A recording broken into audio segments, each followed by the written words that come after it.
നമസ്കാരം. ചർച്ച അപ്ഡേറ്റ്സിലേക്ക് സ്വാഗതം. റഷ്യൻ യുദ്ധത്തിന്റെ പശ്ചാത്തലത്തിൽ വത്തിക്കാന്റെ സമാധാന സന്ദേശവുമായി ഉക്രൈനിലെത്തിയ ഇറ്റാലിയൻ ബിഷപ്പ് കോൺഫറൻസ് അധ്യക്ഷൻ കർദിനാൾ മാറ്റിയോ മാരിയ സുപ്പി കീവിൽ പ്രത്യേക പ്രാർത്ഥന നടത്തി.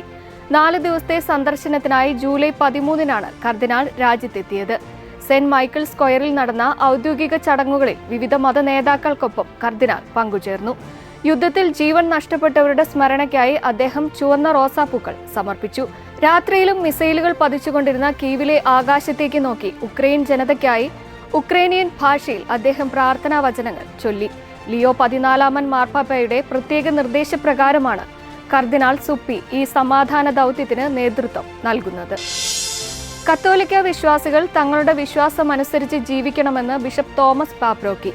തെറ്റായ ജീവിത സാഹചര്യങ്ങളിൽ തുടരുന്നവർ വിശുദ്ധ കുർബാന സ്വീകരിക്കരുതെന്നും ജീവിത വിശുദ്ധിയോടെ വേണം കുർബാനയെ സമീപിക്കാനെന്നും ബിഷപ്പ് ഓർമ്മിപ്പിച്ചു. അമേരിക്കൻ ബിഷപ്പുമാരുടെ നേതൃത്വത്തിൽ ദേശീയ ദിവ്യകാരുണ്യ പുനരുജ്ജീവനം ആരംഭിച്ച് 4 വർഷം പിന്നിടുന്ന പശ്ചാത്തലത്തിലാണ് അദ്ദേഹത്തിന്റെ പ്രതികരണം.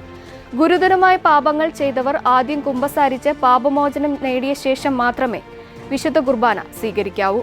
അല്ലാത്ത പക്ഷം അത് ദൈവനിന്ദയായി മാറും. ഗർഭചിത്രം, ദയാവധം എന്നിവ പരസ്യമായി പിന്തുണയ്ക്കുന്നവർക്കും സഭയുടെ നിയമങ്ങൾക്ക് വിരുദ്ധമായി ജീവിക്കുന്നവരും വിശുദ്ധ കുർബാന സ്വീകരിക്കാൻ പാടില്ലെന്ന് സഭാ നിയമത്തിലുണ്ടെന്നും അദ്ദേഹം ഓർമ്മിപ്പിച്ചു. പശ്ചിമ ബംഗാളിൽ ക്രൈസ്തവ സമൂഹത്തിന് നേരെ വർദ്ധിച്ചുവരുന്ന അക്രമങ്ങളിൽ ആശങ്ക രേഖപ്പെടുത്തി കത്തോലിക്ക അദ്മായ സംഘടന.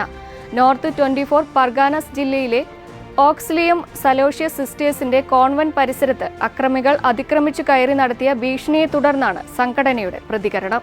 ഇത് ഒറ്റപ്പെട്ട സംഭവമല്ലെന്നും സംസ്ഥാനത്തിന്റെ വിവിധ ഭാഗങ്ങളിൽ അക്രമികൾ ന്യൂനപക്ഷങ്ങളെ ലക്ഷ്യം വെക്കുന്നുണ്ടെന്നും all India Catholic union president Elias Vas ചൂണ്ടിക്കാട്ടി. ഇന്ത്യൻ ഭരണഘടന ഉറപ്പു നൽകുന്ന ആരാധനാ സ്വാതന്ത്ര്യത്തിന് മേലുള്ള കടന്നുകയറ്റമാണ് ഇതെന്നും കന്യാസ്ത്രീകൾക്ക് സുരക്ഷ ഉറപ്പാക്കാൻ സംസ്ഥാന സർക്കാർ ആവശ്യപ്പെടണമെന്നും കത്തോലിക്ക സംഘടനകൾ ആവശ്യപ്പെട്ടു. കളിക്കളത്തിലെ ആവേശത്തിനപ്പുറം സാഹോദര്യത്തിന്റെയും ആത്മീയ ദൈവവിളിയുടെയും സന്ദേശവുമായി വൈദികരുടെ ഫുട്ബോൾ മാമാങ്കം. പെറുവിലെ വൈദികർക്കായി സംഘടിപ്പിച്ച ചരിത്രപ്രസിദ്ധമായ ക്ലർജി ചാമ്പ്യൻസ് ലീഗ് 2026 ഫുട്ബോൾ ടൂർണമെന്റിൽ ഹുവാൻകോ വേലിക്ക രൂപത കിരീടം ചൂടി.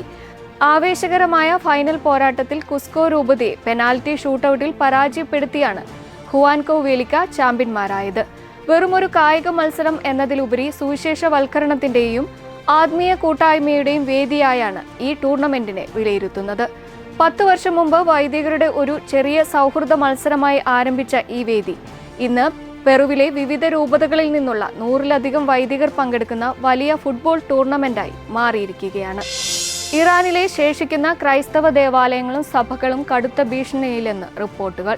ടെഹ്റാനിലെ ചരിത്രപ്രസിദ്ധമായ സെന്റ് പീറ്റേഴ്സ് പള്ളി അധികാരികൾ പിടിച്ചെടുക്കുന്നത് തടയാൻ അന്താരാഷ്ട്ര സമൂഹം അടിയന്തരമായി ഇടപെടണമെന്ന് സ്പെയിനിലെ ക്രൈസ്തവ വിശ്വാസികൾ ആവശ്യപ്പെട്ടു. വിദേശകാര്യ മന്ത്രാലയത്തോടും ഐക്യരാഷ്ട്രസഭയോടും ഈ വിഷയത്തിൽ ശക്തമായ നയതന്ത്ര ഇടപെടൽ നടത്തണമെന്ന് സ്പാനിഷ് സഭ ആഹ്വാനം ചെയ്തു.